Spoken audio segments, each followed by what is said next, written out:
What's up, gang? Alright, guys. So if you don't know me, my name is Bodies. Some of my friends also call me Nemo. And I pretty much study philosophy, psychology, a little bit of sociology. And I am very adept in Eastern mysticism and philosophy, and also Western mysticism and philosophy. And I like to digest and give my opinions on music that I find to be deep and profound. Now, I've been hearing about this song from a lot of people, and they're saying that it's the conservative anthem. Now, I'm just gonna give it a listen to. I'm not a conservative, but I'm actually very far left. I'm very far left, but when you go far enough left, it ends up not being as left as you would think it is. Like, I'm an anarchist, and anarchists can have both liberal and conservative beliefs, values, so on and so on. So, so even though I'm technically left, I wouldn't consider me the same as the majority of progressives. Even though I am pretty progressive, but they would probably say that I'm not. That's a long explanation. That was long-winded. So let me just get into the song because that's what you really want to hear. I'm selling my soul, working all day, overtime hours for bullshit pay, so I can sit out here and waste my life away, drag back home and drown my troubles away. Alright, right off the beginning, I can see why this is a Republican tune that people are liking on the Republican side, being that this is some classic folk. It's very folksy, very country, and I wouldn't call this country music. This is folk music, but I can see that this is giving me a working class vibe, like, you know, slaving away, doing construction, working in the mines, blah blah blah, that type of stuff. I can see why this would be conservative, but to be honest, these first lines kind of sum up what a lot of leftists have been saying also. So I don't see the divide. I don't see why leftists wouldn't like this. Like, just from that first couple of lines, it's kind of what everybody's complaining about nowadays. Is like, we're working, 30 to 40, and that's if you're lucky, hours, right? Some people are working 60 to 80 hours and making close to nothing, or at least close to nothing after you've paid all your bills and taken care of everything. Most of Americans are in a position where if their car got screwed up, they wouldn't be able to afford a big fix, like a $500 fix, $1,000 fix. They wouldn't be able to afford it. So I don't know. I'm not sure why this is just for Republicans, but whatever. Let's keep listening. It's a damn shame what the world's gotten to for people like me, people like you. Wish I could just wake up and it not be true, but it is. Oh, it is living in the new world. You know what I really like about this song, and I think it's the reason why it went so big. He sounds like he's not just talking about this. Like, it sounds like he feels what he's saying as he's saying it. Like, you can hear the inflection in his voice, and I think that's what makes folk music very good, because it's very passionate. It has a lot of feelings, and personally, the topic that he's talking about, it sounds kind of bluesy. And when you take some Appalachian folk music and mix it with a little bit of blues, that will win over almost anybody. I don't think I've ever gotten over the blues. Like, I'm pretty young. I'm like in my early 30s. Like, but some of my favorite artists are still Muddy Waters and B.B. King and I like who was it? Something Hobo, from back in the day. Blues. Oh my god. But country, not country, folk, is definitely one of my favorite genres. Let's keep listening. With an whole soul. These rich men north of Richmond, Lord knows they all just wanna have total control. Wanna know what you think, wanna know what you do, and they don't think you know, but I know that you do. 'Cause your dollar ain't shit, and it's taxed to no end. 'Cause the rich men, 'cause the rich men. I think this gives very anti-authoritarian vibes, very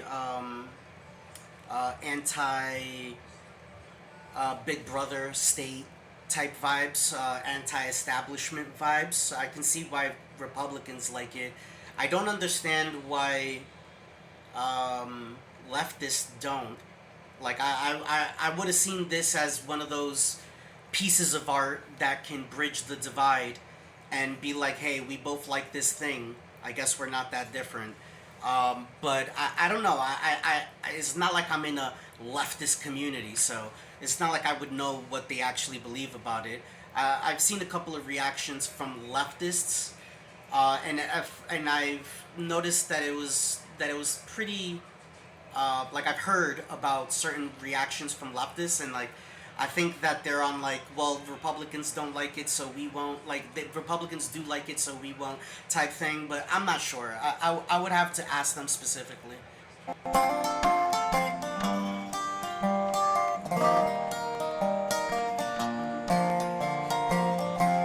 I wish politicians look out for minors, and not just minors on an island somewhere. Lord, we got folks in the street, ain't got nothing to eat, and the obese milking welfare.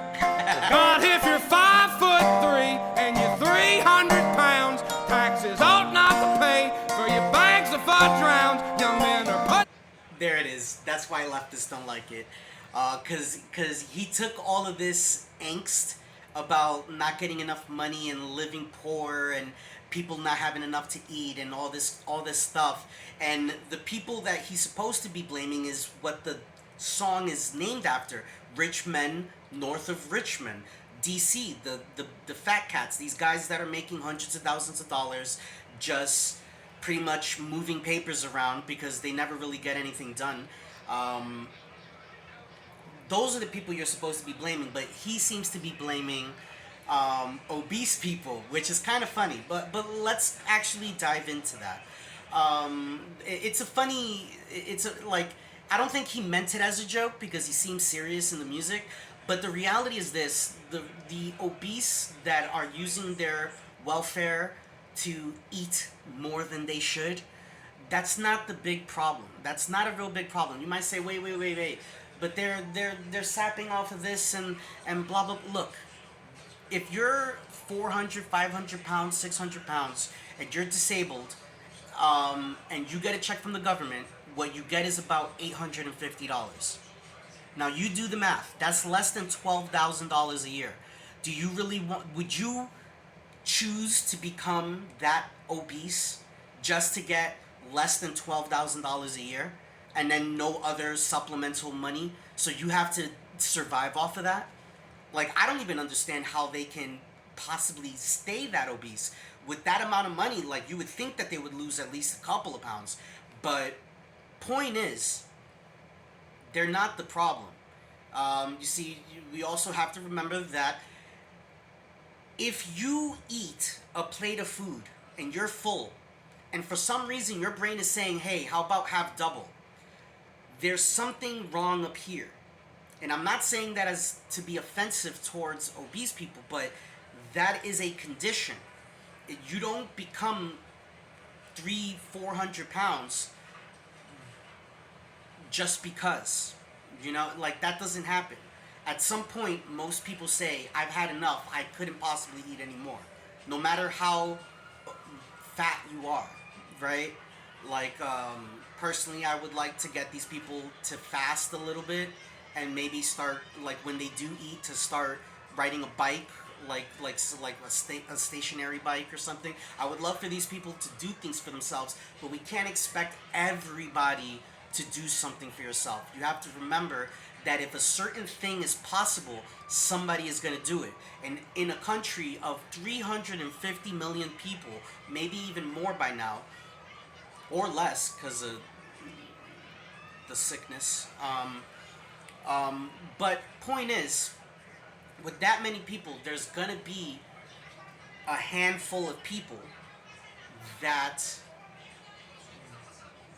aren't able to meet the cut.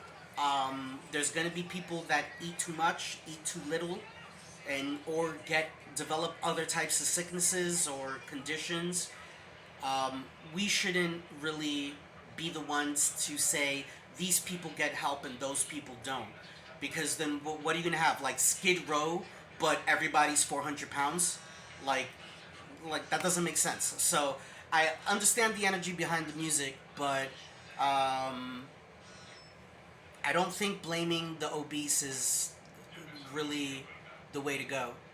Let's listen to the rest of the music though. Themselves 6 feet in the ground, 'cause all this damn country does is keep on kicking them down. Lord, it's a damn shame what the world's gotten to for people like me, people like you. Wish I could just wake up and it not be true, but it is. Oh, it is living in the new world with an whole soul. These rich men know the Richmond, Lord knows they all just wanna have total control.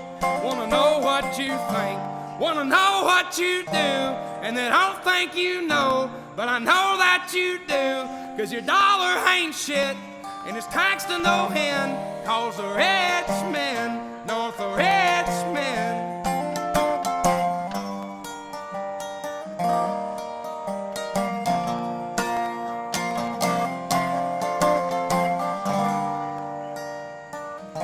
I think this is the end. Let's give him a little. I've been selling my soul, working all day, Doggo. overtime hours It's a puppy. for bullshit pay. Yeah. Oh my gosh. Yeah, man. You could hear the emotions behind his voice, and the funny part is that he's not even the poorest of us. Like, he probably has it pretty good. I read the Twitter, or I forgot where it was, but he made a post explaining who he was and where the name Oliver Anthony came from. I think it's his grandfather, and I think his name is Chris. I'm not sure, so I don't want to put that out there, but he's probably just blue collar, like the most of Americans. Probably makes his 40K a year, maybe a little less. I don't know. I can't say that for a fact, but he mentioned that he purchased a plot of land for about 90K, something like that. So I'm just assuming. But if you think about it, I think regardless of what his bank account looks like, this speaks to a lot of people nowadays. I don't see how leftists can be against this song. If they are, then they're doing it out of spite. Everything besides blaming it on fat people was pretty good, and the music itself, like the art itself, is really good. But then again, I personally really like folk music, and the older it is, sometimes the more I like it. So giving and there's something that I've noticed. I specifically like music made by people that keep their grit. Sometimes you get a folk singer that has these acapella. They have their acoustic guitar and they're playing somewhere with some sort of ambiance, right? Like the sound, but the sound quality is pure. I don't know how else to explain that.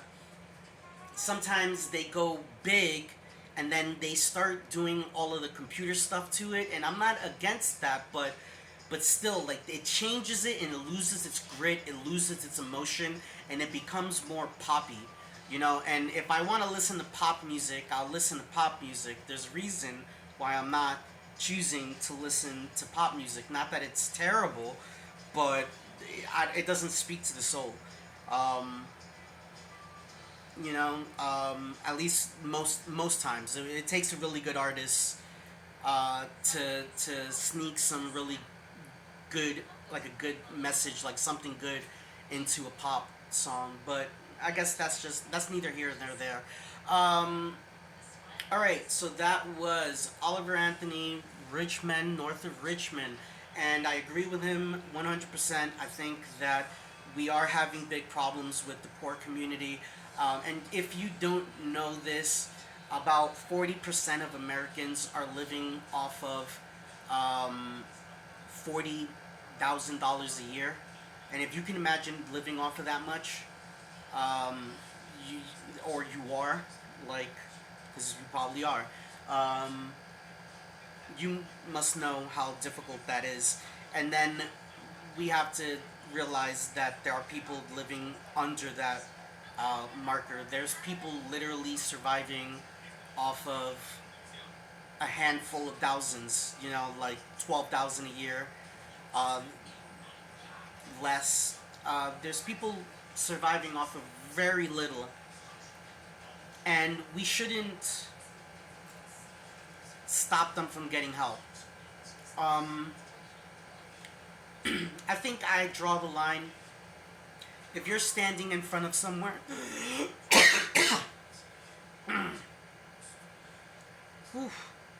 if you're standing in front of somewhere asking for money, I could understand helping that person out. But if they can spend hours standing somewhere asking for money, I don't understand why they can't go get a job as a cashier or something. Now, personally, I think that the people that are doing this probably suffering from some sort of mental illness that prevents them from working a basic job.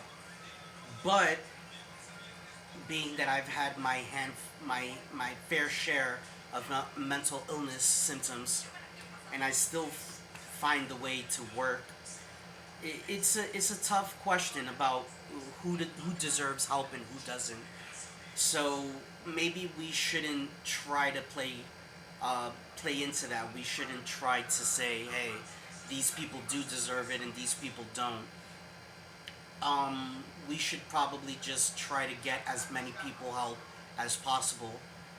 Um, at least enough for them to survive. Because what would you rather have? A person that's living off of welfare, or every single city in America having a skid row? Right? So, I don't know. But we definitely should try harder to help people that are disenfranchised. Um, if I don't usually take anarchist takes on things, but if I was to try to give the most left position possible, I would probably side with universal basic income. So if you're an American citizen, or like, we could figure out whether it's just citizens or like, how does that work, right? Like, if you became a citizen, then you would qualify. What about people that are not citizens yet? Blah blah blah. But ultimately, we figure out the people that are in the country that are over 18 get $1,000 a month, and that we that I think would fix a lot of problems, because people that are living off of under 20K a year, that would literally give them a third extra. Like, it would give them 30% more of what they used to. That would take a lot of people out of poverty. But I did the math, and I think um, this would cost like $3 trillion a month to give everybody in America $1,000. So I don't know how that's going to work. I think that we would have to pair it off with AI and automation. As things get more automated and there are less jobs, we have to tax the automation and put that money into UBI so that everybody gets paid for the work that the robots are doing. If we can work that out, I think we'll be doing all right. We can automate everything that doesn't absolutely need a human present. We automate everything, tax it, take all that money, give it back to the people. And if we do that, then we have an incentive to automate more. Because if you automate more, that generates more money to give to the people, which then go and spend it on things, which makes the whole cycle go on. You have a population with more money, there's more purchases, companies make more money, they invest in other things, the economy grows. So I do back this idea of universal basic income, and I think that would fix it, but I don't think it's possible yet. 3 trillion a year, a month. So if you do the math, 3 trillion times 12 every year, and then forever. Like I don't see how we can possibly afford that. Um, but if there is a way to afford it, or maybe give less, maybe do 500, maybe do even 100. Like everybody gets $100 because you're American. We can figure it out. We can figure it out, and then as things get automated and things get taxed, and we tax the rich, like all these people that are dodging all of these taxes, like like we're talking about people with hundreds of billions of dollars, and they might be paying less taxes than you. Um, that's hard to believe. Maybe they still paid more taxes, but like in comparison, right? Like in comparison, they're probably spending way less than you because they're getting some sort of tax break. So yeah, tax the rich, figure out a way to get UBI in, and I think that we would have a better country, or at least the people would have a better quality of life. And I think that's what really matters. That's kind of the base, like the base of what makes your country great. Um, how well the people live there. And I think something that speaks a lot to how your country is run is how the poorest of the people live there. And I think that we're not doing too bad because even the poorest of people still have some things, right? Like we don't have people that are absolutely with nothing unless they have a severe mental illness and choose not to get help. And then those people sort of slip through the cracks, and we need to find a way to fix that too. But you can't force somebody to get treatment. You can't force somebody not to live in the street. uh, you know, like if they don't want to uh, get help, that there's not much we can do about it. But all right, I guess I've been talking for long enough. All right, peace out, y'all.